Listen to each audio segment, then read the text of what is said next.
દીકરાઓનો પૂરેપૂરો દંડવત પોતાની કુળદેવી આગળ, જેને તમે માનતા હોય એ દેવી શક્તિ આગળ. અત્યારના થતા પાછા આ તો કીધું ખાલી, પણ કહેવાનું કારણ મારે તમને દંડવત નહીં કરાવવા, પણ શરણાગતિ સ્વીકારાવું કહું છું તમને કે પેલો અડધો ઝુકાવશે. મતલબ માને એવું લાગે કે હજુ થોડું એનું બળશે, આમ કરે તો હજુ થોડું એનું બળશે, પણ પૂરેપૂરો એટલે કે હવે મારા માથે. પછી માં કે હા હવે ખરું પૂરેપૂરો હું તો પડી ચૂક્યા. આ શું કહેવાય, આ શું ખોટું બળ? પેલું તો થોડું ઘૂંટણનો બળ, ઘૂંટણનો ટેકો, હાથનો ટેકો, પેલા તો પૂરેપૂરા.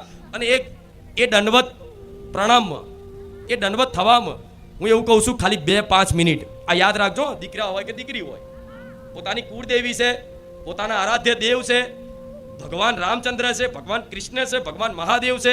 તમે જેને માનતા હોય દિલથી, તમે રાત દિવસ જેને સૌથી વધારે ચાહતા હોય ભગવાન કે માતાજીને, એની આગળ જઈ, એને છબી આગળ, એના દીવા આગળ, એના મંદિરમાં, એના મઠમાં, એના વિસ્તારમાં જઈ અને એની આગળ જઈને ખાલી દંડવત થશો. અને દંડવત થઈ અને વધુ ખાલી 2 કે 5 મિનિટ, 2 મિનિટ હું તો કહું છું, 2 મિનિટ ખાલી આમ નામ રહ્યા ને, અને જે પ્રાર્થના થાય ને ચાલુ જ રાખજો, ચાલુ જ રાખજો. એ દંડવત થવામાં ખાલી 2 આંસુડા ધરતી પર પડી જાય ને એટલે સમજી લો માએ સ્વીકારી લીધા.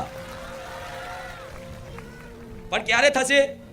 જ્યારે 2 મિનિટ 5 મિનિટ આમ રહેશો દંડવત પૂરેપૂરા, એકદમ ઢીલા મૂકીને શરીરે છોડ દેવાનું. માં લે આ તારા શરણે છું, જો બધું કરીને થાક્યો છું, મારાથી ના ભક્તિ થાય એમ છે, ના મારાથી કોઈ પુણ્યદાન થાય એમ છે, માં ના હું હરખું નામ જપ કરી શકું છું, ના હું કશું જ નહીં કરી શકતો, પણ છતાંય માં હું તારો છું, મને તારી પર વિશ્વાસ છે, હવે જે કરું એ બધું તારા કરવાનું.